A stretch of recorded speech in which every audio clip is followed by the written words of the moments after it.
तो शराब घोटाला केस में तिहाड़ जेल में बंद दिल्ली के सीएम अरविंद केजरीवाल को सुप्रीम कोर्ट से ईडी वाले मामले में अंतरिम जमानत मिल गई, लेकिन केजरीवाल अभी जेल से बाहर नहीं आ पाएंगे क्योंकि केजरीवाल का सीबीआई वाला मामला अभी दिल्ली हाईकोर्ट में पेंडिंग है, जिस पर दिल्ली हाईकोर्ट में 17 जुलाई को सुनवाई हुई है। साथ ही सुप्रीम कोर्ट ने मामले को बड़ी बेंच को रेफर कर दिया। इस मामले में चीफ जस्टिस 3 जज नियुक्त करेंगे जो मामले की सुनवाई करेंगे। वहीं केजरीवाल के वकील ने पूरे मामले को ही आधारहीन बताया। एमएलए का जो ये केस बनाया गया है, ये केस पूरी तरीके से आधारहीन है। इसमें किसी तरह का कोई आधार नहीं है।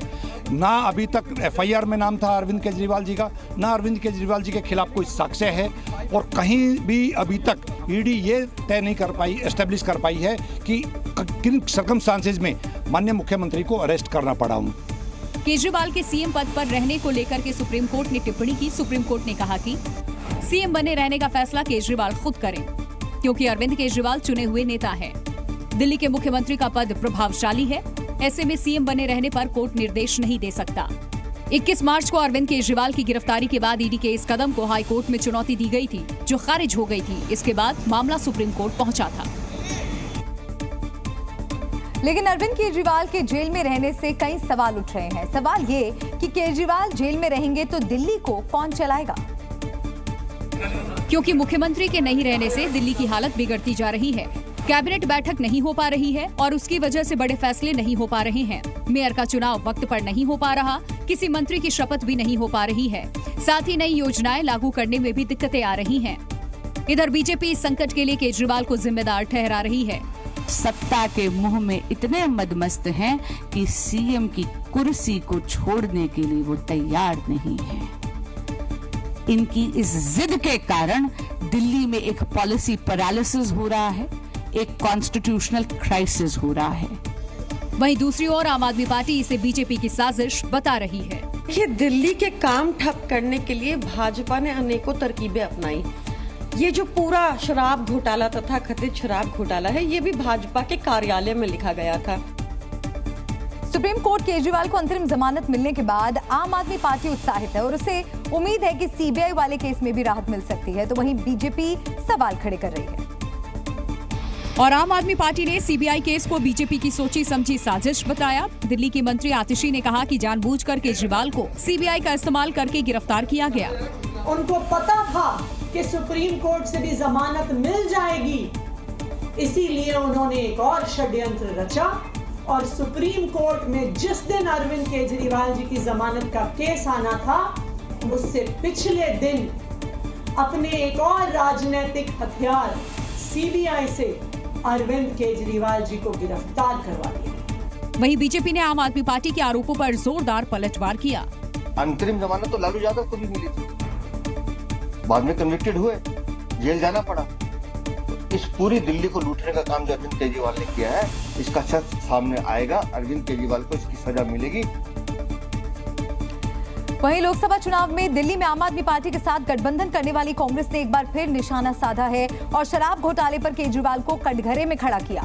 कांग्रेस ने आरोप लगाया कि अगर आबकारी नीति सही थी तो उसे खत्म क्यों किया गया। तो नीति सही थी तो उसे खत्म क्यों करा गया।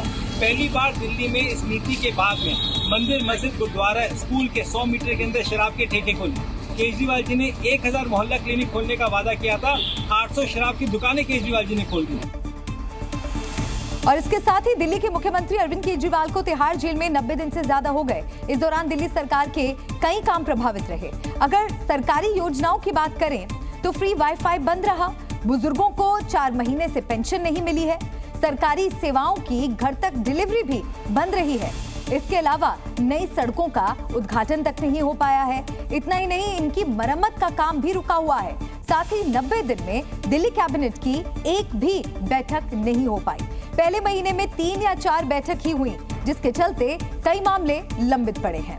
गर्मी के दौरान तो दिल्ली वासी पानी के लिए तरस गए।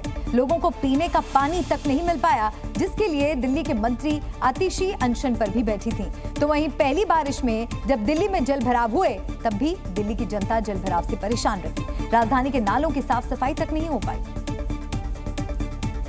तो केंद्र की नरेंद्र मोदी सरकार ने 1975 में लगाए गए आपातकाल को लेकर बड़ा फैसला लिया है और इससे लेकर नोटिफिकेशन भी जारी कर दिया। और सरकार ने 25 जून को संविधान हत्या दिवस घोषित किया है।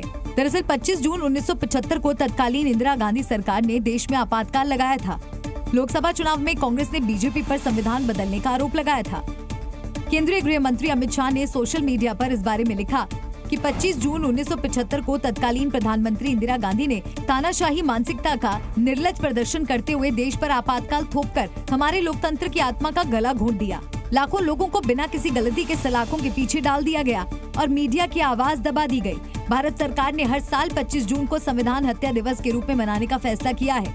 केंद्रीय गृह मंत्री अमित शाह का कहना है कि ये दिन उन सभी लोगों के व्यापक योगदान को याद करेगा जिन्होंने 1975 आपातकाल के अमानवीय दर्द को सहन किया था।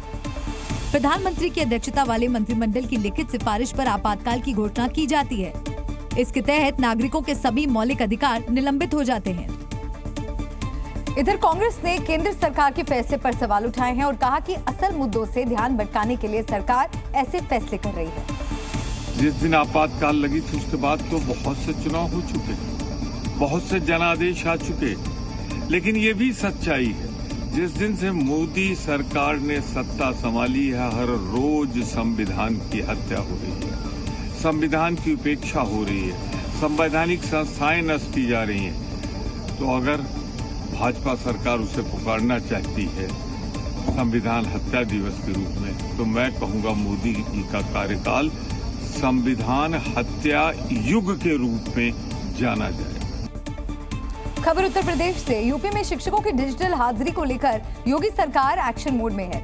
डिजिटल हाजिरी से मना करने वाले शिक्षक अब सरकार की रडार पर आ गए हैं और डिजिटल अटेंडेंस न लगाने पर शिक्षकों पर जल्द कार्रवाई हो सकती है।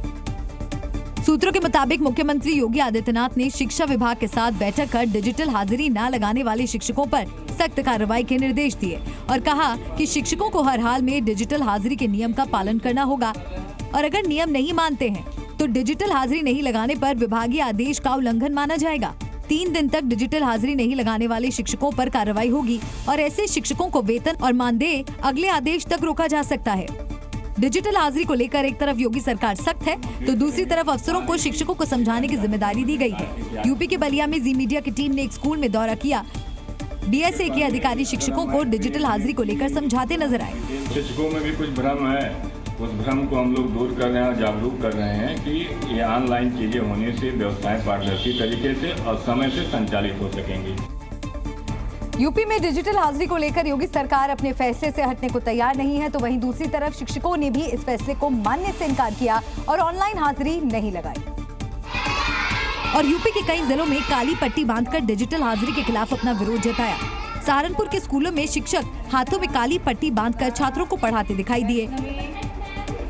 वहीं अमेठी के सरकारी स्कूलों में भी शिक्षक रजिस्टर में ही अपनी हाजिरी लगा रहे हैं और डिजिटल अटेंडेंस लगाने से इनकार करते नजर आ रहे हैं और इसके लिए सरकार से अपनी डिमांड रखते दिखाई दिए।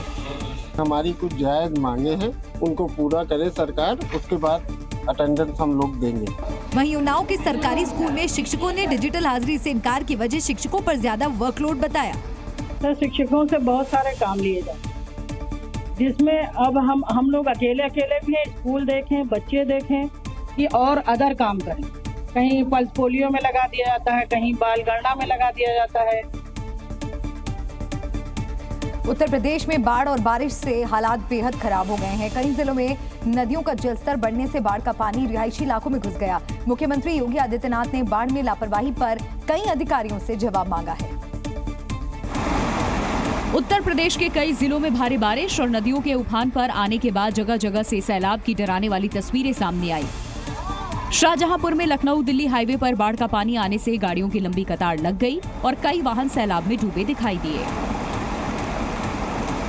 सीतापुर में भारी बारिश के बाद नबसा बैराज से पानी छोड़ा गया, जिसके बाद कई इलाकों में बाढ़ जैसे हालात बन गए और देखते ही देखते एक मकान बाढ़ की भेंट चढ़ गया।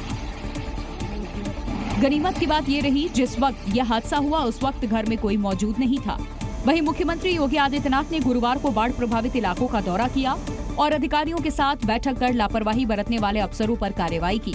सीएम योगी ने लापरवाही बरतने वाले 10 अधिकारियों से जवाब मांगा है। बाढ़ में लापरवाही को लेकर 5 एडीएम के खिलाफ एफआईआर दर्ज की गई है और 5 आपदा विशेषज्ञों से जवाब तलब किया गया है। अधिकारियों को 2 दिन में जवाब देने को कहा गया है। और अधिकारियों के संतोषजनक जवाब न देने पर योगी सरकार बाढ़ पर लापरवाही के आरोपी इन अधिकारियों पर बड़ी कार्रवाई कर सकती है। महाराष्ट्र सरकार ने अर्बन नक्सल के खिलाफ कार्रवाई के लिए विधानसभा में महाराष्ट्र विशेष सार्वजनिक सुरक्षा विधेयक पास किया। इस विधेयक के पास होने के बाद राज्य में नक्सल विरोधी गतिविधियों पर लगाम लग सकती है। और महाराष्ट्र विधानसभा में MSPSA यानी महाराष्ट्र विशेष सार्वजनिक सुरक्षा विधेयक पारित होने के बाद पुलिस को ऐसे लोगों के खिलाफ एक्शन लेने की शक्ति मिल जाएगी जो नक्सलियों को लॉजिस्टिक के साथ शहरों में सुरक्षित ठिकाने मुहैया कराते हैं। विधानसभा में पेश किए गए विधेयक में कहा गया कि नक्सली संगठनों की गैर कानूनी गतिविधियों को कानूनी तरीके से रोकने की जरूरत है और मौजूदा कानून नक्सलवाद और इसके समर्थकों से निपटने के लिए कारगर नहीं है। विधेयक में बताया गया कि नक्सलियों का खतरा सिर्फ राज्यों के दूर दराज इलाकों तक सीमित नहीं है। नक्सली संगठनों की मौजूदगी शहरी इलाकों में भी हो गई है। शहरों में सक्रिय नक्सली संगठन अशांति पैदा कर रहे हैं। विधानसभा में विधेयक पेश होने के बाद डिप्टी सीएम देवेंद्र फडणवीस ने कानूनी तरीकों के जरिए ग्रामीण और शहरी क्षेत्रों में नक्सली संगठनों की बढ़ती पैठ को रोकने की जरूरत पर जोर दिया। और महाराष्ट्र विधानसभा चुनाव से पहले आज मुंबई में INDIA ब्लॉक के नेताओं की बड़ी मुलाकात हुई। तृणमूल कांग्रेस अध्यक्ष और पश्चिम बंगाल की मुख्यमंत्री ममता बनर्जी मुंबई में मिले, जहां उन्होंने शरद पवार और उद्धव ठाकरे से मुलाकात की। इस दौरान विधानसभा चुनाव को लेकर इनके बीच बातचीत भी हुई। मुलाकात के बाद ममता बनर्जी ने कहा कि चुनाव में वो उद्धव ठाकरे के लिए प्रचार करेंगी। साथ ही ममता ने दावा किया कि केंद्र की NDA सरकार स्थिर नहीं है और कभी भी गिर सकती है। इधर में जब मुरली दौड़ा थे ना, हमारे साथ बहुत आपसे जान पहचान था। हम MP था पार्लियामेंट का, हम मीट करते थे, लेकिन अभी हम इधर में किसी को पहचानता नहीं है। तो इसी के लिए दिल्ली में जब जाते हैं मीट होता है, लेकिन इधर में तो ऐसा नहीं है। लेकिन इलेक्शन का टाइम में हम जरूर आएंगे, हम उद्धव जी के लिए कैंपेन करेंगे। और एक और बड़ी खबर आपको बता दें, महाराष्ट्र MLC चुनाव में बड़ा उलटफेर नजर आया। NDA के सभी 9 प्रत्याशियों को जीत मिली है। बीजेपी के 4 उम्मीदवारों ने जीत दर्ज की है। शिवसेना, शिंदे गुट शिवसेना के 2 और इसके अलावा आपको बता दें अजीत गुट के 2 उम्मीदवार जीते हैं। कांग्रेस के 1 उम्मीदवार को जीत मिली है। तो बीजेपी के 4 उम्मीदवारों ने जीत दर्ज की है। कांग्रेस के भी 1 उम्मीदवार को जीत मिली है। तो 11 में से 10 सीटों के नतीजे घोषित हो चुके हैं। NDA के सभी 9 प्रत्याशियों ने जीत दर्ज की है। कांग्रेस को भी 1 सीट पर जीत मिली है। महाराष्ट्र MLC चुनाव में बड़ा उलटफेर। बढ़ते हैं आगे। हाल ही में कीर्ति चक्र से सम्मानित शहीद कैप्टन अंजुमान के मामले में नया विवाद खड़ा हो गया है। शहीद की पत्नी के सम्मान को अपने साथ ले जाने पर माता और पिता को काफी दुख पहुंचा और शहीद के माता पिता का दर्द छलक गया। साथ ही शहीद के पिता ने इस मामले में नियमों में बदलाव की मांग की। शहीद के पिता ने बताया कि उन्हें पुरस्कार छूने तक को नहीं मिला। बड़े झिझक के साथ हाथ लगा के छोड़ी और फिर फोटो में आपने देखा कि ये सिर्फ उन्होंने कहा तो ली और हमें तो देखने और पकड़ने का भी सौभाग्य नहीं मिला। शहीद की मां ने बताया कि जब वो कीर्ति चक्र लेने गई थी तो नियमों का पालन किया। नियम था, मैं भी उसका फॉलो की कि उनका ही राइट था, पर उनको एक माँ बेटे का रिश्ता था। वो मेरी बेटी बहुत थी, तो उनका फर्ज बनता था कि वो मेरे हाथ में दे, हमें माँ बाप को देखने का मौका मिले। दरअसल जिस नियम में बदलाव की बात शहीद के पिता कह रहे हैं वो उसे एनओके यानी कि नेक्स्ट टू किन कहते हैं, जिसमें जीवन साथी, निकटतम रिश्तेदार, परिवार के सदस्य शामिल होते हैं और सेना में भर्ती होने पर माता पिता या अभिभावक को एनओके के रूप में नामित करना होता है। लेकिन जब किसी कैडेट या अधिकारी की शादी हो जाती है तो उसके जीवन साथी का नाम एनओके के रूप में नामांकित किया जाता है। हालांकि इस मामले में कुछ राज्यों में नियमों में बदलाव किया गया है। जम्मू कश्मीर में आतंकियों की चहलकदमी बढ़ गई है। जम्मू के अखनूर में घर के बाहर सो रहे एक शख्स का बीती रात आतंकियों से सामना हो गया, लेकिन गनीमत रही कि आतंकवादियों ने उसकी जान नहीं ली और कुछ ही देर में वहां से भाग गए। जिस शख्स का आतंकियों से आमना सामना हुआ वो आप बीती बताते हुए काफी डरा सहमा नजर आया। 12:30 बजे का टाइम था सर, मैं सोया तो एक हादसा लगता है मेरे को। मैं उठने लगता हूँ तो देखता बंदा सामने खड़ा है, एक साइड में वेपन डाला हुआ है। तो मुझे बोलता पानी हैगा। मैंने बोला पानी तो है मगर लाइट बंद है, मैं डिसेबल हूँ। तो फिर इतनी देर में मैं जैसे देखा तो 2 बंदे दूसरी साइड में भी थे। रवि ने बताया कि आतंकी अपने किसी साथी से बात करना चाहते थे, इसीलिए एक आतंकी ने उसके पास आकर उससे मोबाइल फोन भी मांगा। तो बोलता है अच्छा कॉल करनी है। मैंने बोला मेरे पास फोन ही नहीं, मैं नौकर आदमी हूँ, मालिक घर में सोया हूँ। तो इतनी देर में हम आपस में ही दोनों ने बात की। उन्होंने कोई एक पासवर्ड में बात की, क्या उसने इशारा कराया, वो दौड़ की बात। रवि ने खुलासा किया कि आतंकियों ने सेना की वर्दी पहन रखी थी और वो किसी बड़ी आतंकी साजिश को अंजाम देने की फिराक में थे। आतंकियों से आमना सामना होने के बाद रवि बुरी तरह घबरा गया, लेकिन उसने भारतीय नागरिक होने का फर्ज भी निभाया। रवि ने तुरंत भारतीय सेना के जवानों को फोन किया और आतंकियों के इलाके में छिपे होने की जानकारी दी, जिसके बाद सुरक्षा बल के जवान तुरंत वहां पहुंचे और एक निर्माणाधीन मकान को चारों तरफ से घेर लिया।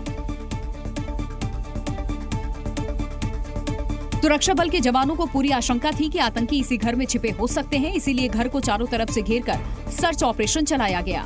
वहां से जो तस्वीरें सामने आई उसमें सुरक्षा बल के जवान घर के अंदर घुसते नजर आए। कुछ जवानों ने घर के अंदर घुसकर आतंकियों की तलाश की, तो कुछ जवान बाहर पोजीशन लिए खड़े थे ताकि आतंकी कहीं से भी बचकर भाग न पाए। लेकिन बदकिस्मती से आतंकी उस घर के अंदर नहीं मिले, जिसके बाद सुरक्षा बल के जवानों ने तीनों आतंकियों की तलाश के लिए ड्रोन का सहारा लिया। चूंकि इलाके में ही आतंकियों के छिपे होने की आशंका है, इसीलिए सेना के जवानों ने ड्रोन से आतंकियों की तलाश शुरू की। सुरक्षा बलों के जवानों ने तीनों आतंकियों की तलाश करते हुए अखनूर के कानाचक इलाके के पास चप्पा चप्पा छान मारा। आशंका जताई जा रही है कि 8 जुलाई को कठुआ में सेना के ट्रक के ऊपर गोलियां बरसाने में इन्हीं तीनों आतंकियों का हाथ हो सकता है। चूंकि अखनूर से भारत पाकिस्तान बॉर्डर सिर्फ 3 किलोमीटर ही दूर है, इसीलिए आशंका जताई जा रही है कि हो ना हो ये वही आतंकी हैं और अब बॉर्डर पार करके पाकिस्तान भागने की फिराक में है। हालांकि सुरक्षा बलों ने पूरे इलाके को चारों तरफ से घेर लिया है। सेना, पुलिस और सीआरपीएफ के जवान ज्वाइंट सर्च ऑपरेशन चला रहे हैं। चूंकि इलाके में ही आतंकियों के छिपे होने की आशंका है, इसलिए सेना के जवानों ने ड्रोन से आतंकियों की तलाश शुरू कर दी। बताया जा रहा है कि जम्मू कश्मीर में दहशत फैलाने के लिए आतंकी 1 या 2 ग्रुप में नहीं बल्कि 10 से ज्यादा छोटे छोटे ग्रुप में छिपे हैं। हर ग्रुप में 3 से 4 आतंकी हैं जो खतरनाक हथियारों से लैस हैं। सबसे ज्यादा चिंता इस बात की है कि अभी तक आतंकी कश्मीर के कुछ ही इलाकों में थे, लेकिन अब आतंकियों ने जम्मू में अपने पांव पसारना शुरू कर दिया है। ये जो आतंकी हैं वो करीबन 10 अलग अलग ग्रुप्स में जो है वो एक्टिव हैं और बताया जा रहा है कि इन ग्रुप्स की जो आतंकी हैं जो इनमें उनकी संख्या 2 से लेकर 3 है और छोटे छोटे ग्रुप्स में ये लगातार अलग अलग जगहों पर आतंकी वारदातों को अंजाम देने की कोशिश कर रहे हैं।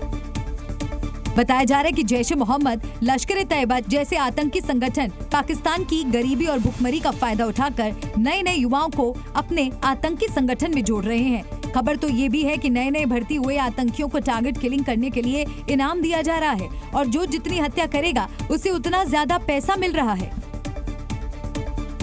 बढ़ते आगे अगली खबर का रुख करेंगे। छत्तीसगढ़ की राजधानी रायपुर से एक ऐसी खबर सामने आई जिसने भी सुना वो चौंक गया। मामला गो तस्करी से जुड़ा है, लेकिन उससे भी दिलचस्प बात यह है कि पूरे मामले को छुपाने के लिए सलीम नाम का कबाड़ी मिश्रा बनकर ये धंधा चलाता था। प्रशासन का बुलडोजर जब रायपुर के सिलतारा इलाके में सलीम कबाड़ी के ठिकाने पर चला तो ऐसा खुलासा हुआ कि प्रशासन का भी माथा चकरा गया। दरअसल पुलिस प्रशासन सरकारी जमीन से सलीम नाम के कबाड़ी का कब्जा हटाने पहुंची थी। प्रशासन को कब्जा हटाने के दौरान ही पता चला कि यहाँ गो तस्करी का धंधा भी चलता है। इसमें जांच की जा रही है कि किस प्रकार से कई जगह से सूचना मिली थी कि वहां पर कुछ गाड़ियों को डंप करके रखा जाता था जिसमें मवेशियों की तस्करी की जाती थी। सभी तथ्यों पर जांच की जा रही है। लेकिन सलीम पर जो आरोप है वो हैरान करने वाले हैं। आरोप है कि आरोपी सलीम गो तस्करी का ये पूरा कारोबार मिश्रा जी के नाम से चलाया करता था। गो तस्करी को लेकर किसी तरह का खुलासा ना हो, इसके लिए सलीम ने अपना नाम बदल लिया था। अब पुलिस के एक्शन के बाद पूरा सच सामने आ गया। पुलिस भी अब मिश्रा जी के नाम पर गो तस्करी करने वाले सलीम कबाड़ी की पूरी कुंडली खंगालने में जुटी है ताकि उसके पूरे गोरख धंधे का हिसाब किताब सामने आ सके। जी न्यूज़।